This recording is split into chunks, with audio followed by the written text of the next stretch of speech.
I woke up to a large man in the front of a school bus wearing Scooby-Doo scrubs yelling, "Vamos."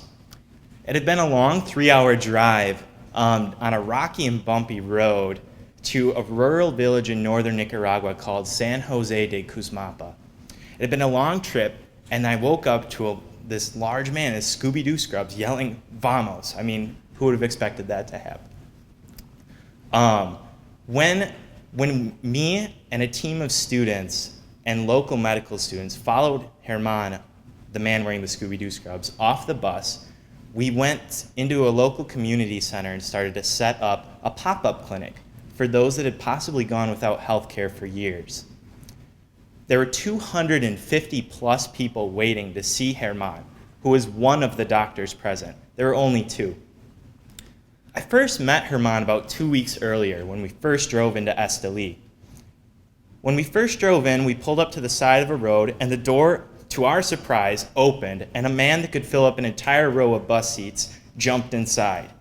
He quickly turned around and yelled, "Hola, ¿cómo estás?" and quickly spoke in Spanish. Once he realized that we weren't exactly fluent in Spanish, we started to get to know Herman better.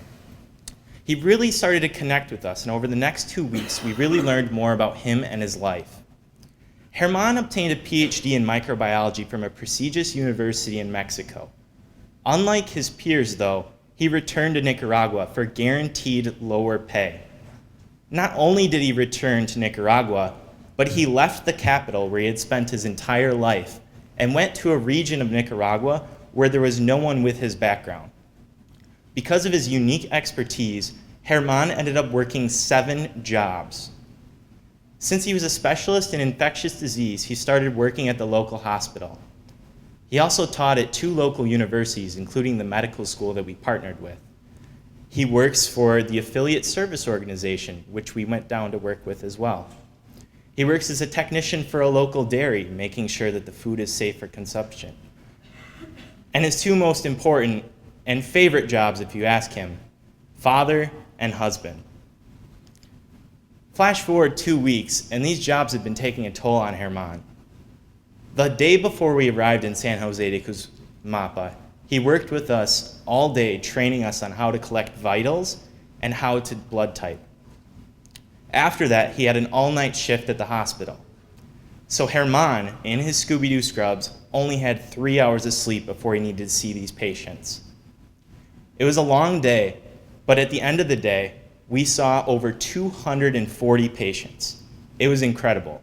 But the most incredible part about that was that 160 of the 240 patients we saw consulted with Herman.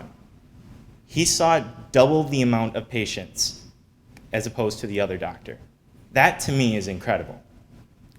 Later that night, we were asked a reflection, what was the most inspiring part of the day for us? To me, that was obvious. It was Herman. I asked him, what drove him to do this? What drove him to serve? And he said very simply, I've always wanted to. I've always wanted to serve the people.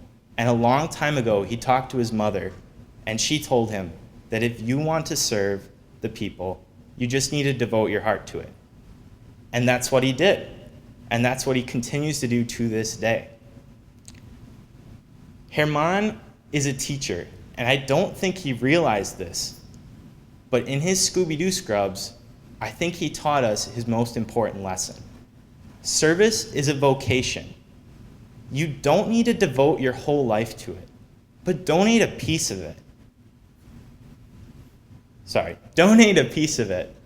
It doesn't need to be that big. It can be small, like picking up litter at your local park or a beach, or it can be large, like what Herman does every single day. But the point is, do service. Go out and do it. And the next time someone yells at you, "Vamos," go out and serve. Thank you.